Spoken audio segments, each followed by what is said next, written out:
Hello नमस्कार दोस्तों, मेरा नाम है जीतू। आज हम लोग बात करने वाले हैं संदीप महज़री के बारे में। आज उन्होंने MLM स्कैम एक्सपोज्ड वीडियो डाली है। उन्होंने बताया कि क्या ये स्कैम है या फिर नहीं। तो चलिए वीडियो देखते हैं और आप लोग कमेंट करके नीचे जरूर बताना कि क्या संदीप महज़री सही है या गलत है। क्या लगता है या आपको क्या लगता है, बल्कि इसके बेसिस पर कि हमारी कंट्री का लॉ क्या कहता है। 28 दिसंबर 2021 को गवर्नमेंट का एक नोटिफिकेशन आता है जिसमें कि जितनी भी डायरेक्ट सेलिंग कंपनीज हैं उन सबके लिए प्रॉपर गवर्नमेंट ने कुछ रूल्स बनाए। मैंने डिटेल में इन सारे रूल्स को स्टडी किया और इसमें से कुछ इंपॉर्टेंट पॉइंट्स को हाईलाइट किया हुआ है जो हम सबके लिए एज कंज्यूमर समझना बहुत इंपॉर्टेंट है।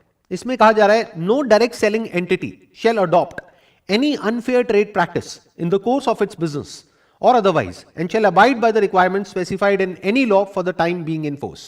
In other words, वो कंपनी जो भी आपको कमिट कर रही है अपने प्रोडक्ट्स या सर्विसेज को सेल करने से पहले या उस कंपनी को ज्वाइन करने से पहले, उसके बाद में उस कंपनी को उन सारे कमिटमेंट्स को पूरा करना ही पड़ेगा। अपनी एडवर्टाइजिंग के थ्रू या अपने डायरेक्ट सेलर नेटवर्क के थ्रू या किसी भी तरीके से वो कंपनी कोई भी किसी भी तरह का गलत कमिटमेंट करके आपको ज्वाइन नहीं करवा सकती है। अगर ऐसा वो कंपनी कर रही है तो इन रूल्स के अकॉर्डिंग वो बिल्कुल गलत है। अगेन एक बहुत इंपॉर्टेंट पॉइंट है यहां पर, every direct selling entity shall ensure that the advertisements for marketing of goods or services are consistent with the actual characteristics, access and usage conditions of such goods and services.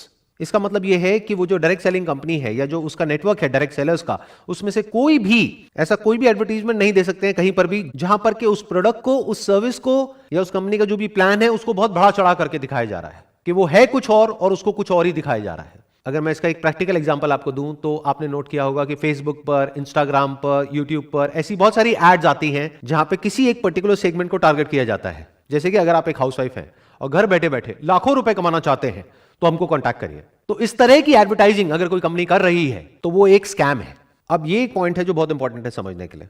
A direct selling entity which explicitly और implicitly, मतलब कि directly या indirectly, vouches for the authenticity of the goods और services sold or guarantees that such goods or services are authentic shall bear the liability in any action related to the authenticity of such goods or services. मतलब कोई भी direct selling company या उसके साथ में जो भी लोग जुड़े हुए हैं वो ऐसी कोई भी गारंटी नहीं दे सकते हैं या कोई भी ऐसा क्लेम नहीं कर सकते हैं जिसको बाद में वो पूरा ना कर सके। फॉर एग्जाम्पल, वो कंपनी आपको ये कह रही है कि अगर आपने हमारी कंपनी को ज्वाइन किया और आप यहां से लाखों रुपए नहीं कमा सके तो आपके पैसे वापस हो जाएंगे, तो उस कंपनी को वो पैसे वापस करने ही पड़ेंगे। और यहां पर जो दो बहुत इंपॉर्टेंट वर्ड्स हैं वो हैं एक्सप्लिसिटली और इम्प्लिसिटली, मतलब कि या तो डायरेक्टली आपने गारंटी दी है या इनडायरेक्टली दी है, तब भी आप उस गारंटी को पूरी करने के लिए लायबल है। फॉर एग्जांपल, अगर कोई कंपनी आपको ये कहती है कि हमारा ये प्रोडक्ट है, ये सर्विस है, इसको आप परचेज करो, इसको परचेज करने के बाद में आपकी जो इनकम है वो 10 गुना बढ़ जाएगी, तो अगर वो 10 गुना नहीं बढ़ती है तो उस कंपनी ने जो भी क्लेम्स करे हैं उस सबको पूरा करने के लिए वो कंपनी लायबल है। इसमें बिल्कुल क्लियरली लिखा हुआ है that every direct selling entity and every direct seller shall ensure that the terms of the offer are clear so as to enable the consumer to know the exact nature of offer being made and the commitment involved in placing any order. मतलब usually ऐसी companies में क्या होता है, ये आपके लिए एक तरीके का एक फनल बना देते हैं। यानी कि जब आप इन कंपनीज को ज्वाइन करते हो तो आपको कहा जाता है कि आपको सिर्फ 500 रुपए देना है या 1000 रुपए देना है। फिर वो 1000 रुपए देने के बाद में आपको पता लगता है कि आपको 5000 और देना है। फिर उसके बाद में आपको पता लगता है कि अब अगर अपने बिजनेस को आपको बढ़ाना है, आपको कमीशन चाहिए, तो आपको 5000 नहीं देना है, अब आपको 30000 देना है। एक तरह का एक ट्रैप बना दिया जाता है जहां पर आप अंदर जाकर के फंसते ही चले जाते हो।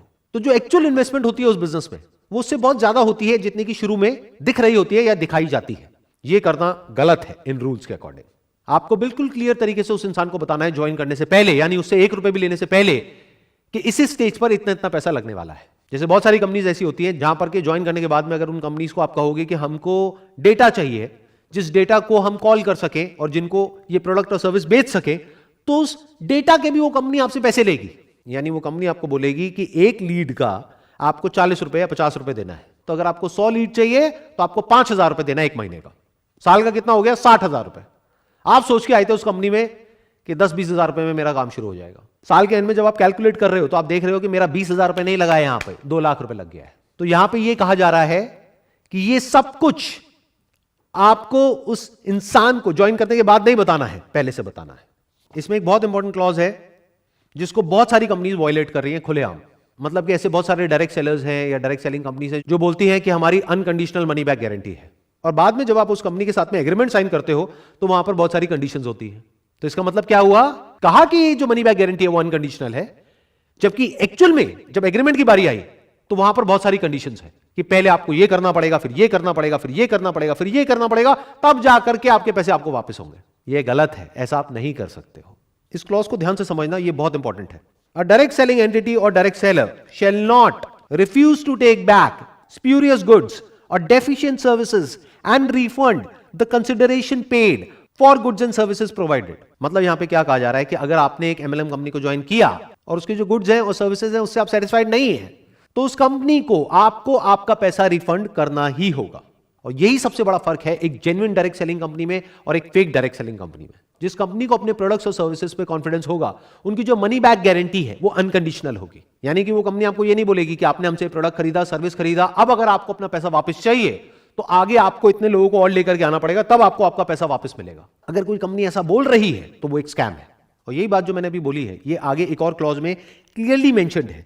A direct selling entity and a direct seller shall not induce consumers to make a purchase based upon the representation that they can recover the price by referring prospective customers to the direct sellers for similar purchases।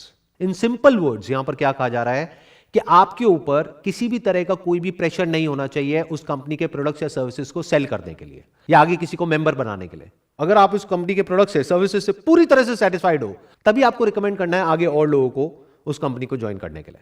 अगर ऐसा actual में हो रहा है तो वो company genuine है, लेकिन अगर ऐसा नहीं हो रहा है तो वो एक स्कैम है। और ये सब तो वो है जो रूल्स में क्लियरली लिखा हुआ है कि ये करना गलत है। इसके अलावा ऐसी बहुत सारी चीजें हैं जो बहुत सारी MLM कंपनीज में होती है, जो हो सकता है लीगली सही है लेकिन एथिकली बिल्कुल गलत है। मतलब कि अगर कोई भी डायरेक्ट सेलिंग कंपनी है जिसका कि एक डायरेक्ट सेलर्स का नेटवर्क है, तो स्ट्रक्चर में सारे लोगों को सिर्फ तब बेनिफिट हो सकता है जब जो प्रोडक्ट है और सर्विस है उसकी अपने आप में इतनी वर्थ है कि अगर एक इंसान वहां से 1 रुपए भी ना कमाए तब भी उसको किसी तरह का कोई रिग्रेट ना हो कि मैंने इस कंपनी को ज्वाइन किया। मतलब कि हो सकता है जो गवर्नमेंट के रूल्स हैं डायरेक्ट सेलिंग इंडस्ट्री के लिए, वहां पर यह नहीं लिखा है कि उस कंपनी के जो प्रोडक्ट्स हैं और सर्विसेज हैं उसका प्राइस पॉइंट क्या होना चाहिए, लेकिन ये आपको देखना है उस कंपनी को ज्वाइन करने से पहले। फॉर एग्जांपल, वो कंपनी आपको साबुन का डब्बा बेच रही है 500 रुपए का, जिसके जैसा सेम प्रोडक्ट आपको मार्केट में मिल रहा है 50 रुपए का। तो अगर वहां पर आपको कोई कमीशन ना मिले, कोई इंसेंटिव ना मिले, कोई पैसे की बड़ी बड़ी बातें ना हो, कोई मर्सिडीज की बातें ना हो, BMW की बातें ना हो, तब भी क्या आप वो प्रोडक्ट खरीदोगे? अगर तो जवाब है हां, तो वो कंपनी बहुत बढ़िया है। लेकिन अगर जवाब है ना, तो ये बिजनेस फंडामेंटली फ्लॉड है। क्योंकि ये जो बात अब मैं बोलने वाला हूं, इसको ध्यान से समझिएगा, ये सिर्फ डायरेक्ट सेलिंग बिजनेस पर अप्लाई नहीं होता है, बल्कि किसी भी बिजनेस पे अप्लाई होता है। अगर उस बिजनेस में रिपीट बिजनेस नहीं आ रहा है, वर्ड ऑफ माउथ स्ट्रांग नहीं है, तो बिजनेस आज नहीं तो कल फेल होना ही होना है। Word of mouth, not of the money that a person can earn from that particular company, but word of mouth of the products and services offered by that particular company। Word of mouth इस चीज का नहीं कि उस company से लोग कितना पैसा कमा रहे हैं, बल्कि इस चीज का कि उसके प्रोडक्ट्स और सर्विसेज कितने अच्छे हैं। अगर एक्चुअल में उस कंपनी के प्रोडक्ट्स और सर्विसेज अच्छे हैं, कॉम्पिटिटिवली प्राइस्ड हैं, और अगर आप खुद अपने घर में उन प्रोडक्ट्स को बार बार यूज कर सकते हो, तो ये बिजनेस लॉन्ग टर्म में सक्सेसफुल हो सकता है। लेकिन अगर उस कंपनी के जो प्रोडक्ट्स हैं और सर्विसेज हैं उसमें दम नहीं है, तो बिजनेस ने आज नहीं तो कल फेल होना ही होना है। और यही सबसे बड़ा फर्क है एक जेन्युइन कंपनी में और स्कैम में।